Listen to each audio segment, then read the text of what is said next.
Here we go, over 2,000 kilometres. This is the ultimate outback to the ocean road trip that's not only rich in natural assets. From the landscapes to the gemstones, it's rich in wildlife, stories, and those true, authentic characters that make Australia great.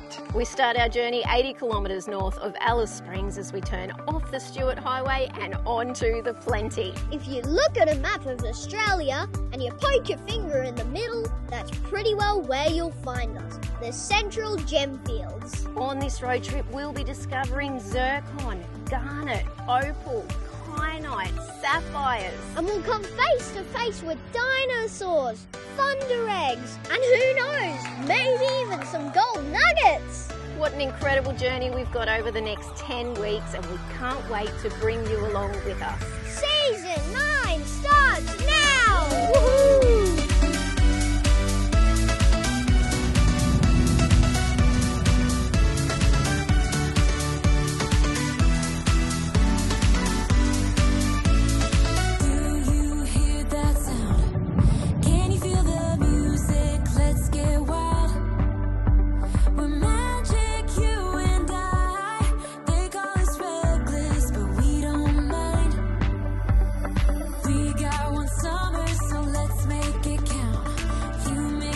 Oh, how crazy is this? So we've just turned off the Stewart Highway to the start of the Plenty and we're headed to Gemtree Caravan Park, and it's come across really grey. We've had a few spits of rain on the windscreen, but you know, nothing to write home about yet.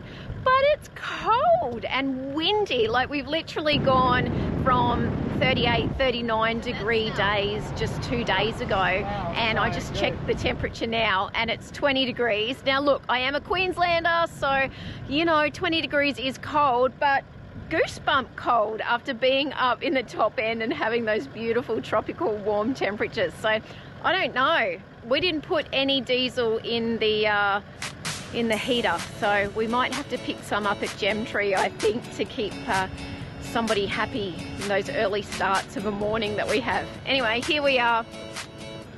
Everything's open, which is awesome. So, let the adventure begin. You good? Yeah, we're still doing our checks. Doing checks. Awesome.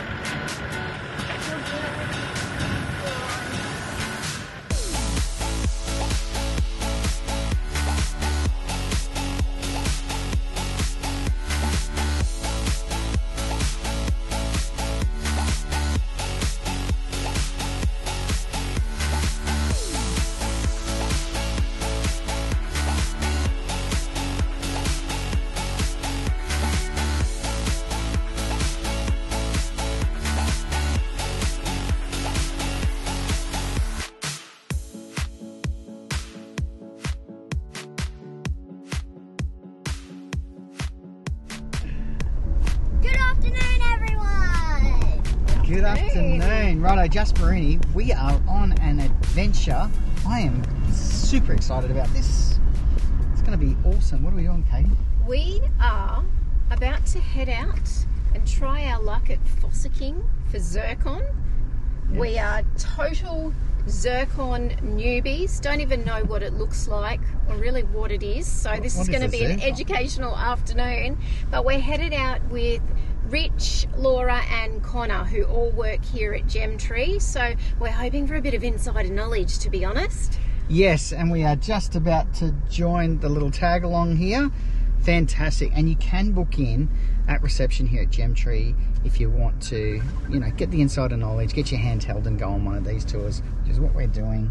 Wish us luck. What's awesome though is if you don't do the tour, they do bring back bucket loads of the rubbly stuff and have a whole area set up undercover that, you know, if you've got little ones as well, that's a great spot to go through and see if you can find some good gems. Love it. Righto, let's go. Yep.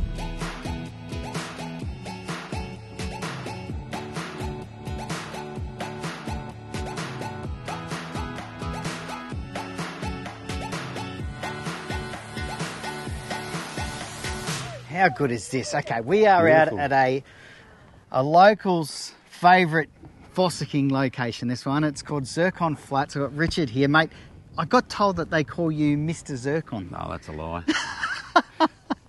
Well, hang on a second. Have you got some idea of what we're actually looking for? Did you bring any with you? Oh, mate, look at that. Jeez, it's got a bit of weight in it. It's heavy. Yeah. That's why they call you Mr. Zircon, mate. I've never seen anything like that.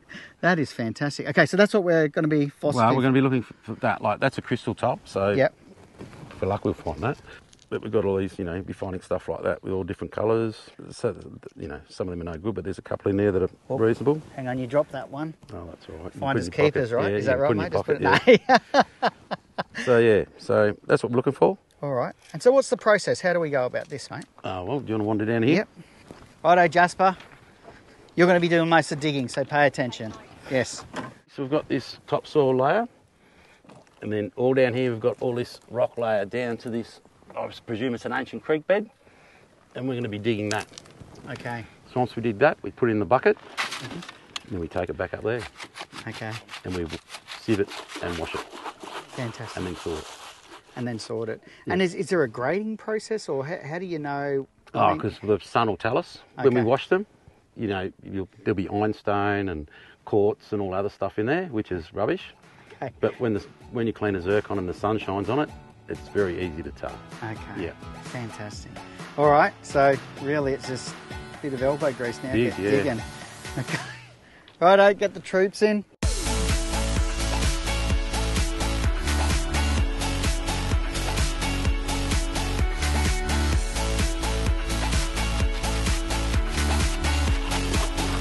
The key is to wash them really well.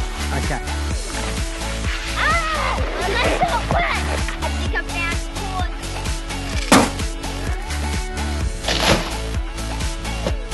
This cord, that's no good. Got some magnets here. It's got the black magnetite. Okay. Come around here, Jasper, so you can see, because the sun's just up behind here. It's like a... I was hoping it was a zircon. Okay. Oh, yeah, I can see that. Yeah. Yeah. Look at that, Jasper. Wow. There you go. It's like, Tiny. mate, it's about the size of one of those teeth you just lost recently. Look at that. Can you see the colour in that? Might have to come around from this side. Let's have a look. Sort of see the... Whoop, the Right. light. It's gone. No! Hang on. Don't move, Jasper. Is that it? Oh my God. Yeah, that's it. Have you You got a got phone? one job, You got a phone handy? one job. Mine's in the car. Put your torch on. Oh wow, Jasper, Oh. look at that. Wow. That is an excellent way to be able to tell. Incredible. Okay. How on earth What's you in can my pick pocket? that out of that is remarkable. I've been doing it for a while. Mr. Zircon, see? It's the truth. I don't think there's any more there, Okay.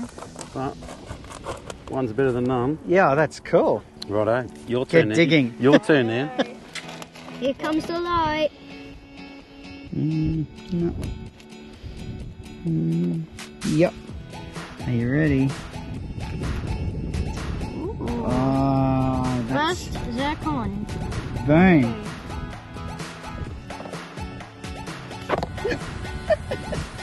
Rich, I got one finally. How funny that you say finally. We've literally been doing it for 5 minutes. Where there's one, there's two. Did you hear that? Look at that. That's a decent size one. Bring your hand out here. It's bigger than Mr. Zircon's. Look at his. Look. Size does matter. No, it doesn't. Righto.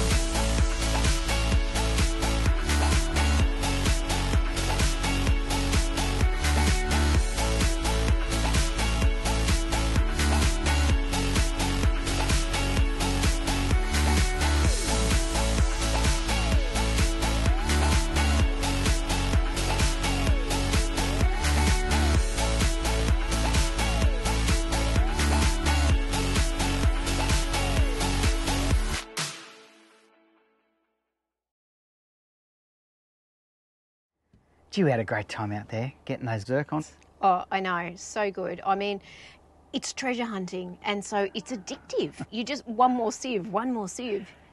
You're exactly right. And it's not just for the kids. I feel like that little boy searching for treasure. Oh, well, I just you were am the worst. addicted. You're like, no, come on, we'll just do one more. This is the final bucket. And then half an hour later, I'm just going to do one more bucket. Luckily for us, the weather has dropped dramatically. So top of 25 today. Yep. Going out in the morning, and this would be our hot tip, get onto one of the tours. As we said, if you haven't got the gear and no idea, like us, Yep. book into the tour as soon as you get here. Whether you're going out to the zircon fields or you are going out looking for garnets, either way, you'll have an awesome time. We just feel very fortunate we got to do both. Morning, Connor. Morning. Righto, what are we up to today? We're going to go hunt some garnet. Garnet. Love it. Yes. All right. And you guys supply all the gear? We supply all the gear. You just got to have Love a bit it. of room in your vehicle, and yeah, off we go. Righto.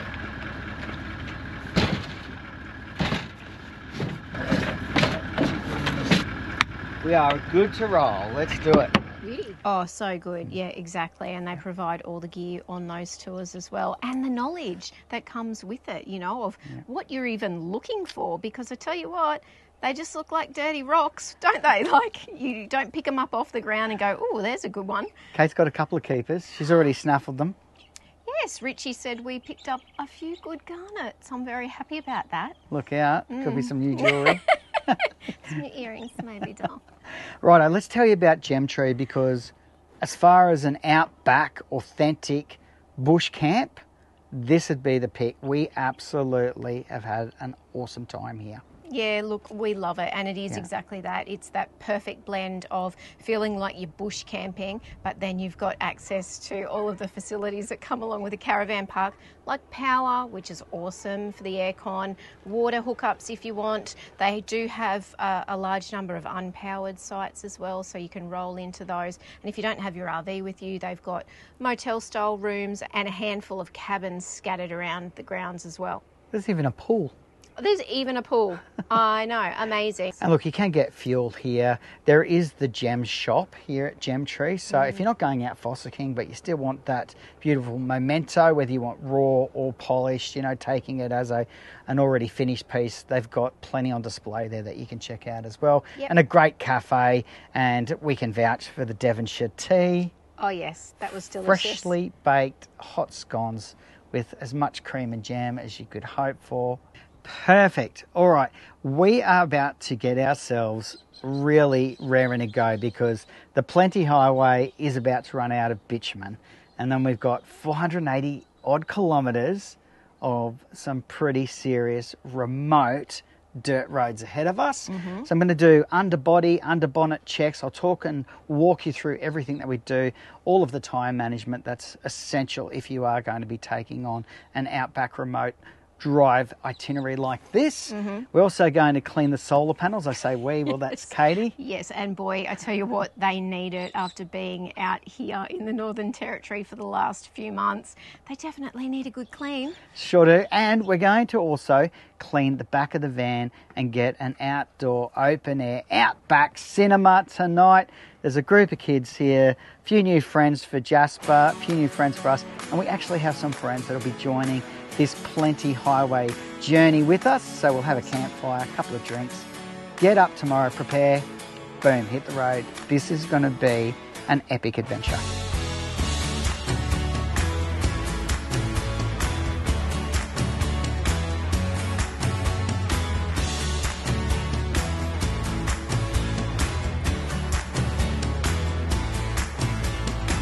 All right, we are ready to hit the road. I'm doing my final checks. I wanted to share with you the top 5 essential things that you should be checking before you actually roll out, especially if you're going to be remote and going off-road like we are. Okay, now the first thing is to have a Plan B box. Now, I have done a couple of YouTube videos that go into complete detail on not only the Plan B box, but also all the essential servicing and maintenance that you should be doing before you're planning a trip. And also book in weeks in advance, like 4 or 6 weeks before you go, so that if anything is going to present itself, you've got a fair amount of time after the service before you leave it to the last minute and then try and hit the road like we did. So just a good tip there.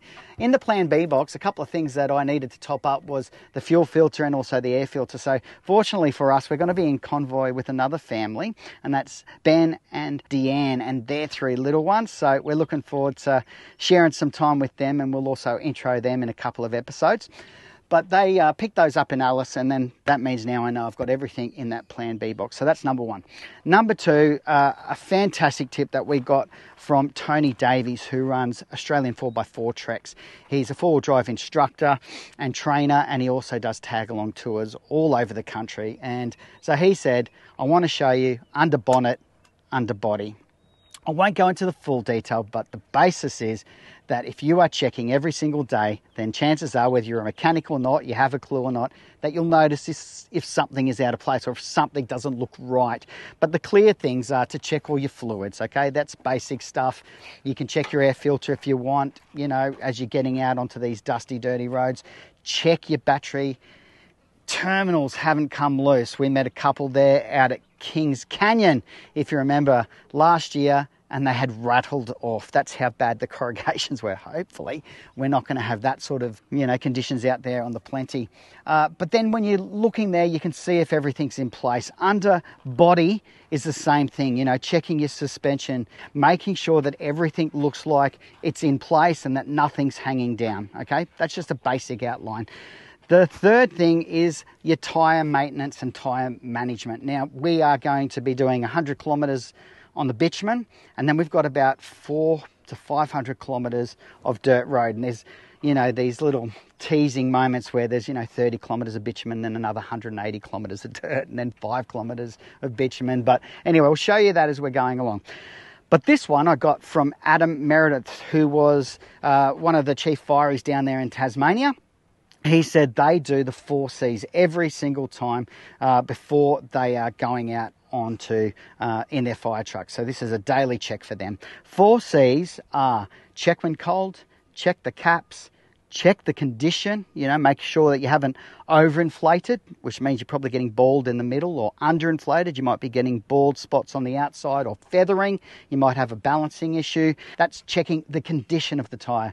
And then there's also check the contents, which of course we're going to be doing because we will be dropping the tyre pressure down to below 30 psi on both vehicles. And all of this maintenance, it's worth doing on both vehicles, okay? It's all relevant.